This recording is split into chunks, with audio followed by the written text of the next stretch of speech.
Thanks, Nate. It has been awesome. We've been passing around. So I went down with Carmen Padula downtown today, and we were handing out some flyers for the barbecue at Buckley on the solstice. So 2 weeks from today, I think that is. And we went into one of the stores downtown, and we were hanging out and just like, hey, this is what we're doing. It'd be awesome to invite your staff or whatever, come over at 6 o'clock and eat some food. And the guy was like, oh, I was actually getting my hair cut the other day, and I already saw one of your flyers. And then like he had already had like 3 different interactions with people from church that had like invited him, which I thought was just awesome. I was like, this is such an amazing place that people just run into each other all over the place and are already getting invited, just hit from all sides, which is just great, I think. Well, hey, I'm Brian. I'm one of the pastors here. I'd love to connect or meet you if I haven't. So welcome. But so we started a kind of a series, I guess it was last week, called Invited. And DJ talked about how we as a church, we as a people, really how invitation is a huge deal. And how ultimately God has invited us into relationship with him. And so somehow as like the people of God or people that are trying to reflect and reveal the heart of God, we ought to be people of invitation as well, which is really exciting.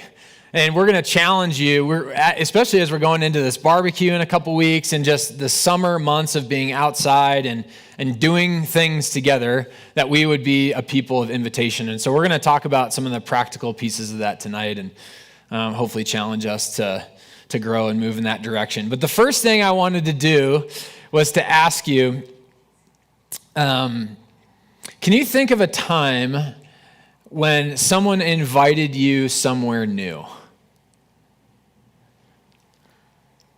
This could be like a new group of people, like some kind of hangout that was happening, or I don't know, some new place where there are people that you didn't know. I know I've got tons of stories of just feeling really awkward and confused and stepping into some of those places. But that was my next question was, what did it feel like to go to a new place or around a new group of people? Or maybe it was a group of people that you weren't normally around, like maybe you just were dipping your toe into this space or this, heck, around here, this sport or this food thing, or I don't know, whatever it is that we do around here. Maybe it was just a unique place of people that you had not been around. Do you remember what that felt like? It's kind of exciting, but kind of scary and intimidating. I know I'm always the one that wants to feel like a part of the group, so I always, when I feel like an outcast, it always just felt kind of weird and awkward for me. That's how it felt. I started skiing a couple years ago, and it was like the first time I had like started a new sport and just was like so terribly bad and felt like the guy on the mountain, you know, it's like pizzaing and just like, I was like, man, just to start over in a new thing and just like be the new guy was just I hadn't done that in a long time. I just remember being like, you know, people zipping by me and I'm like, I'm not a part of the club, you know.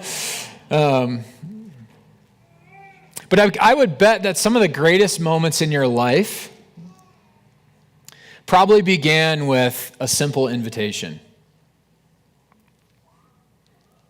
I bet you can think back to like these moments where you're like, man, if that person hadn't invited me to this thing, if I hadn't run into that person at the coffee shop, if I hadn't had some run-in with this person or at this place, and it just almost felt like this divine thing where, or maybe you were in just a place where you were just feeling super burned out or like super depressed or lonely or just dejected and alone and isolated, and someone just said, hey, come over to my house for dinner, or hey, come to this thing on Wednesday night.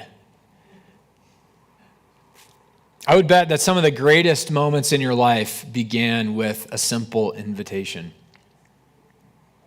A trip you took, a date, maybe an invite to apply for a job. Can you think of the first time that you came to the Durango Vineyard? Maybe some of you, it is your first time. But I actually was curious, by a show of hands, if you feel comfortable raising your hand, Who was invited here by somebody and you came with somebody? Can you think of the first time that you came here? Or did you just wander in by yourself? You're invited? Okay, lots of people. Some people are reluctant to raise their hand, but I guarantee you probably came with somebody. Or only the strongest of the people come alone to things like this, I remember going back into church a couple years ago after I kind of taken a hiatus, and I was like, man, this feels really weird coming in here by myself, but the big idea tonight in the passage we're going to look at is actually the same passage that DJ talked about last week, the Luke 19 passage, the Zacchaeus story. But the big idea tonight is I really, really believe this, and I think just working maybe in just the places I've been and personally experiencing, and I think we've all experienced it, is that your invitation has the potential to change someone's life. A simple invitation has the potential to change someone's life. And I'm going to argue for that tonight, because I really believe it to be true. We're going to look at this Luke 19 passage. I'm just going to read it. If you weren't here last week, you should go back and listen to DJ's message, because it was just so good. And it's kind of the launching point of talking about invitation tonight. But we're just going to reread this story. As I was going through kind of what I felt like God was leading me to lead or to speak on, I just felt kind of brought back to this passage. I was like, I can't redo DJ's passage. And I'm going through other things. But God, I could use that. Or what about this? And I just felt like God was like, no, just go back here. And so we're just going to do this again. We're going to put it through the rerun cycle here and just make some observations about invitation that I think are really fascinating here. And so I'm going to read the passage, just Luke 19, 1 through 10, out of the NIV. It says this, it says, Jesus entered Jericho and was passing through. There was a man there by the name of Zacchaeus, and he was a chief tax collector, and he was wealthy. He wanted to see who Jesus was, but because he was short and he could not see over the crowd, so he ran ahead, climbed a sycamore fig tree, which is actually these gigantic trees over there, to see him, and since Jesus was coming that way. When Jesus reached the spot, I love that. When Jesus reached the spot, he looked up and said to Zacchaeus, "Zacchaeus, come down immediately. I must stay at your house today." So he came down at once and he welcomed him gladly. All the people saw this, that Jesus had engaged with this difficult person in society, and began to mutter, "He has gone to be the guest of a sinner." But Zacchaeus stood up and said to Jesus, "Look, Lord, here and now I give half my possessions to the poor, and if I have cheated anybody out of anything, I will pay back 4 times the amount." Jesus said to him, "Today salvation has come to this house, because this man too is a son of Abraham. For the Son of Man came to seek and save the lost." There's 3 observations as I read this passage a handful of times this week that I want to draw out. And I think they have really, really deep implications for us as people who are stumbling, chasing after God in faith. And the first one is this, is that Jesus always, seemingly, invited the most unlikely souls to be with him. He was always interacting with the most unpredictable people. The people that you would get near and you're like, man, I don't know what this guy's going to say, and I don't know if I want to be associated with this person in public because of it. Like the most unlikely person you can think of in your own life, that was typically who Jesus was hanging out with. Which is really funny because people think of church people as people that are hanging out with kind of like we're in a holy huddle or something. But really, in reality, the message of Jesus was that he was going to the most unlikely people you could probably think of. He was constantly crossing societal barriers. All right, look at all the stories of Jesus in the New Testament. Economic barriers, religious barriers, social barriers, gender barriers. All the different norms that were sort of in place at the time were sort of assumptions of the culture. Jesus was reaching across constantly, trying to bridge the divide. Always.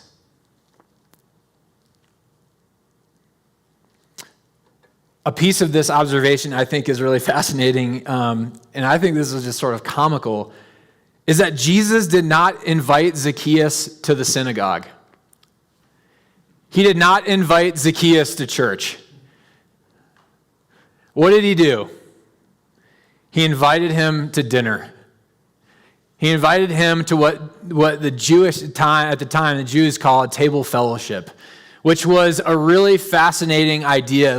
This is obviously, we do this in our culture, in our time today, right? We have people over for dinner. But especially in this time, in this day, in this age, having somebody come into your house was a very, very sacred thing. It wasn't quite as informal as it is, maybe for some of us, as it is today. But coming into someone's home, it was like coming into their family. And beyond that, entering into someone's house and through their front door, actually reclining at the table and eating food together was like a very overt cultural statement of you belong in this fold. And so I just find it fascinating that sometimes even as church people, we think that our mission is to just get people to church, when in reality, I think if we look at the model of Jesus, it's actually to go dine and enjoy moments with them. Maybe at some point they come to the synagogue. Maybe at some point Zacchaeus is you know what? I think Jesus hangs out at the synagogue quite a bit. Maybe I'll just wander over there at some point. Or maybe, who knows, maybe that night when they had dinner, there was a conversation about some holy thing of God and the invitation to come around the people of God. Maybe not. Maybe just having dinner in this person's home was enough. And so I just find that fascinating, that actually these simple things where Jesus says, you know what? I'm going to say yes to coming into your space. I'm going to say yes to engaging with an extremely unlikely person. Someone irresponsible, unpredictable, confusing, maybe even hated in the community. I'm going to have dinner at that guy's place.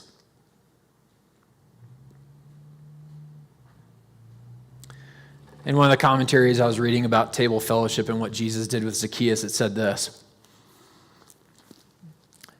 So the gospel writers demonstrate that Jesus used shared meals strategically to challenge the Jewish system of social and religious exclusivity.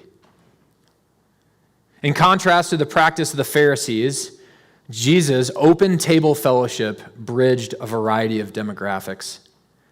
This radical boundary-breaking practice drew criticism from his opponents.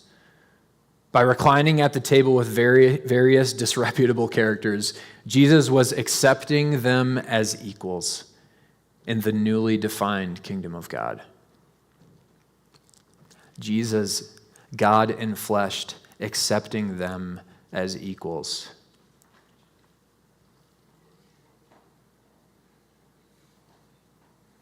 So my question in this observation is, who are you inviting to your thing? Is it just people like you? People that look like me, talk like me, think like me, share the same values as me, aren't annoying? Who are you inviting to your thing? Are they unlikely souls? For me, probably not most of the time. Even more, this one hit me as I was writing it. Who's been socially excluded? I'll take it up a notch. Who's been religiously excluded? Am I inviting them to my house? Maybe not.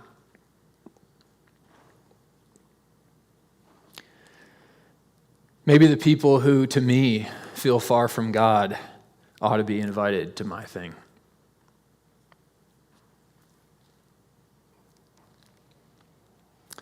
The second observation from the passage that I saw, I feel like, is that there was another yes to an invitation that happened in here that isn't really spoken of. Zacchaeus had to say yes to Jesus. He made the decision to say yes to Jesus.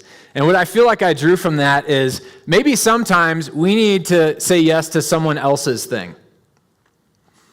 We, as church people, if you've been in the church a long time, we have this predisposition to feel like we need to build things and then just invite people to them. When in reality, what we see Jesus doing is going to other people's thing all the time. He was ambushing their space, invading their homes, going to their work parties, going to that guy's bar. He was going to their things.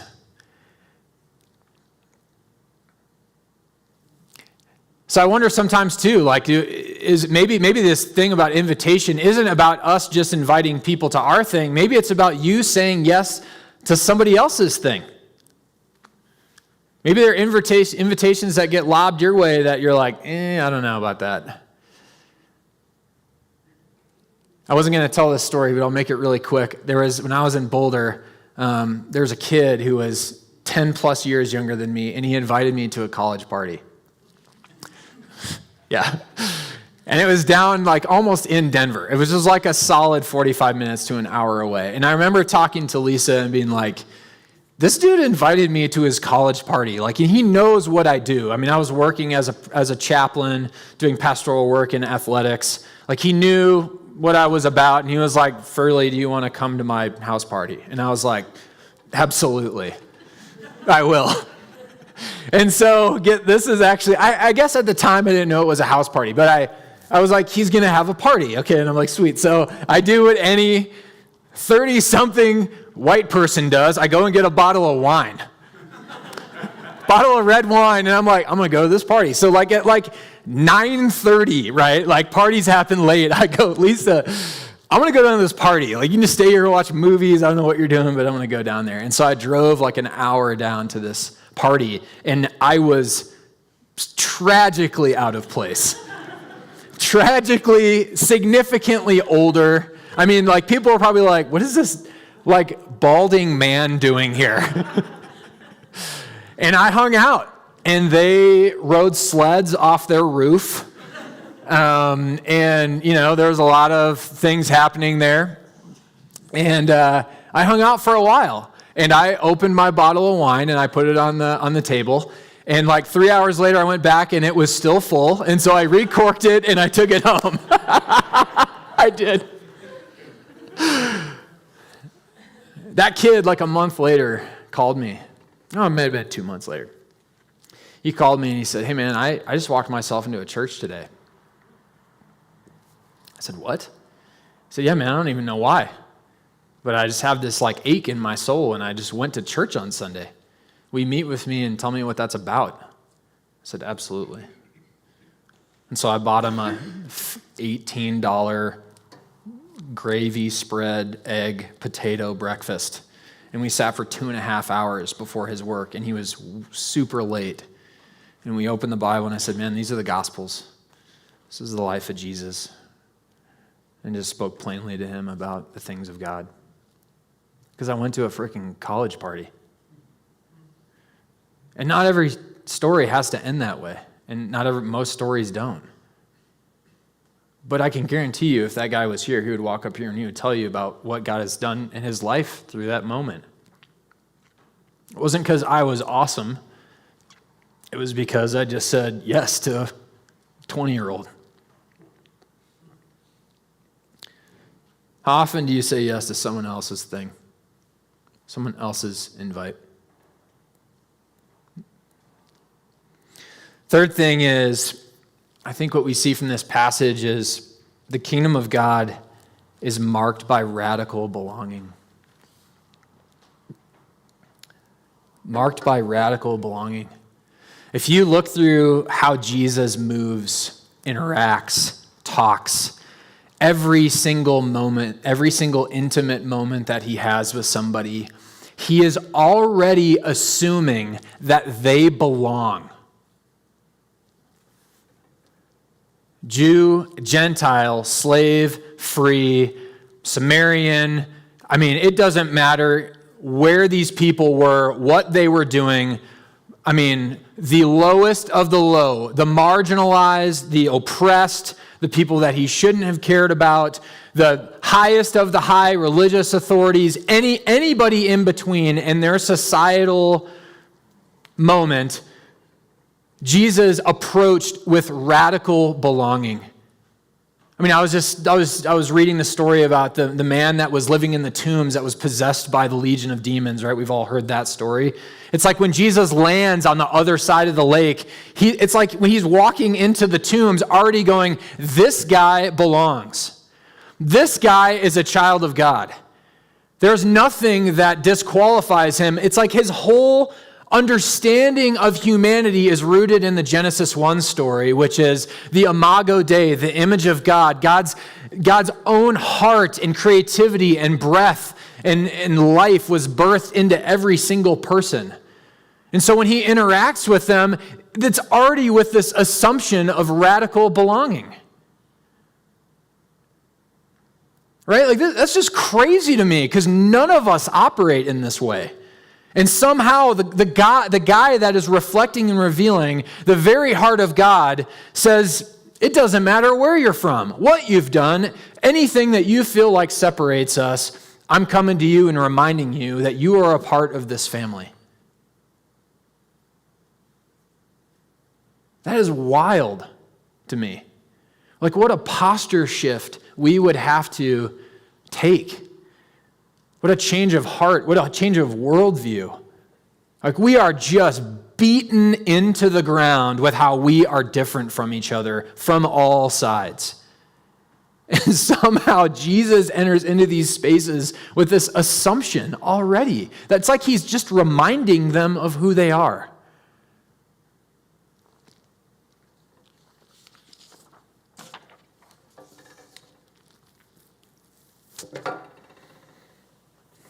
We're going to sing a song in a minute, and there's a line in it that says, I was found before I was lost.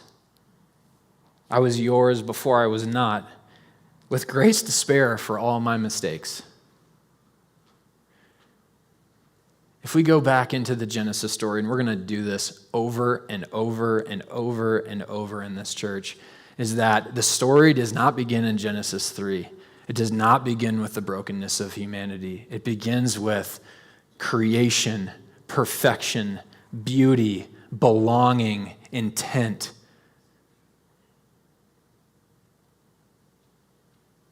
It starts with belonging.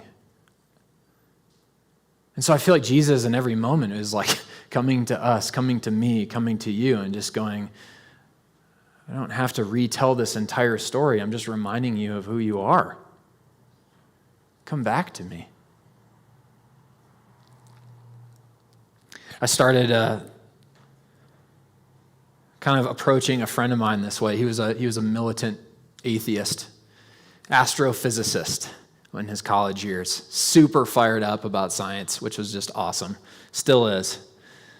And when I used to talk to him about this kind of stuff, he used to just kind of shake his head and laugh at me. And we would get into all sorts of really logical conversations about the universe, and he was fascinated by, obviously, like just, he's an astrophysicist, so he like looks at the sky for a living. But he always felt like somehow his belief in science and the universe and what was going on up there somehow separated him from the conversation I was always trying to have. And so after a while, maybe a couple of years of being around this guy, he started really engaging me in these different conversations.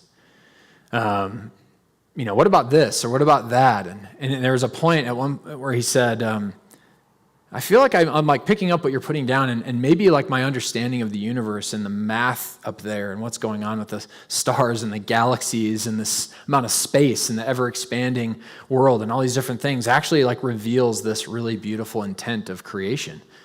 Maybe there is some kind of creator here that's behind the wheel of things or some things. And so from then on, I just started calling him a Christian to his face. I was like, man, you're just like a Jesus believing guy. And I just kind of jokingly started like calling him, and jokingly sort of, I mean, not jokingly, but like kind of in a comedic, lighthearted, loving way, just started including him in all sorts of different things that he would probably have never found himself in, including like Bible studies and all sorts of stuff. Actually, I remember the first time I had a conversation with him about the Bible. We opened the scriptures. He actually met me for coffee with another guy. And I brought up the like story about how the Jesus references the like when Moses raised the staff in the desert, everyone who looked upon like the staff was saved because they were getting attacked by these snakes. It's this crazy Old Testament story. And he was like, I don't know about that, man. Like, that's crazy. Like, I don't like this Bible stuff. Like, you're talking about God saving people from snakes. And it's like, yeah, man, that's what it says in there. And slowly but surely, just over time, he just kind of kept leaning in and in. And in front of people, I would just kind of reference him, like, hey, this is my buddy. He's like walking with Jesus. And he'd be like, what are you doing, man? Why do you keep labeling me like that? When he met his wife and he started to get married, they came to me and they said, hey, I want to start being united in our spiritual life. Would you mind helping us through that? And so I got to kind of walk with them through that. And he's one of those guys now that is essentially walking with Jesus and has an amazing family and hosts a small group in his house. And one day had this really miraculous moment with God that really changed his life in prayer. And like, again, I'm not saying this because I'm awesome. I'm just saying approaching someone with radical belonging, that they already belong to God, that they already belong to us as a people, they already belong in the family, changes something in people. Like, your posture of how you engage people with belonging will impact them greatly. When we are told that we are disqualified, that we're not pretty enough, that we're not popular enough, that we don't have enough money, that we need all this other stuff to be the person that says, no, man, like, you belong at this table. That is what Jesus was doing all the time. And I guarantee you many people in this room go, man, I don't belong at that table, but Jesus loves me anyway. And I'm like, yes and amen. That's what we're doing here. We are just gathering around by grace, soaking in this belonging.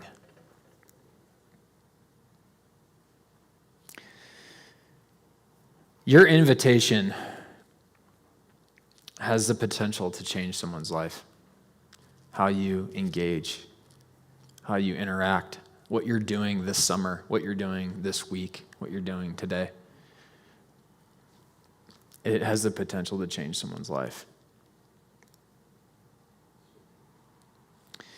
So I'm going to invite, we're actually going to take communion as a response to this. So I'm going to invite David and Vanessa up here to lead us. But I'm going to give you 4 questions to take. These are pretty in your face. So, but they're good diagnostic questions to take in your small group or your quiet time or just your own prayer time in the morning or whatever as we reflect on this. But it's these 4 questions, and I kind of asked some of them already, but and as I was reading through these and writing these, I was like, man, like, I need to do this myself because this is gonna tear me up a little bit. But the first one is, there's 4. The first one is, who is an unlikely person for you to invite to your thing?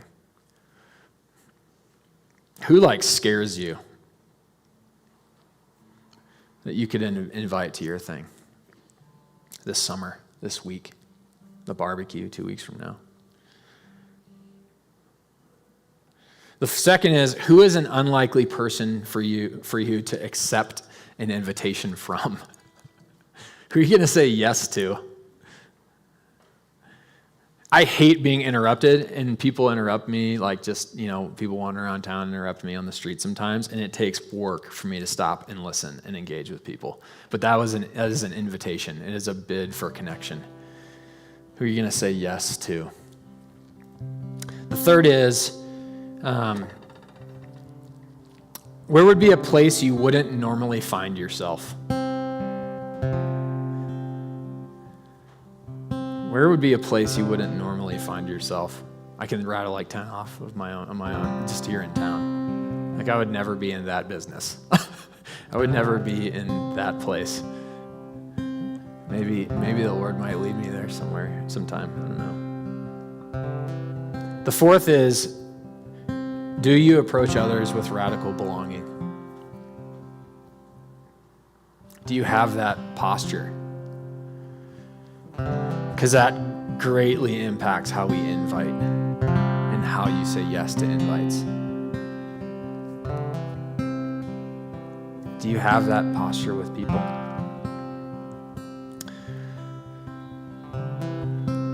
So we're gonna take communion tonight, which is just an amazing thing. We have the elements over here, the bread and the wine, or the bread and the juice over here, and then there's a table back here. So this side, if you feel led to take communion, you can kind of start from the front and work your way back and go over and just get the elements and bring them back to your seat. Same thing over here. You guys can start in the front and kind of go back, funnel around, and then come back and just hold on to them. We're just going to sing and kind of respond in worship, and then I'll come back up and we'll take the elements together.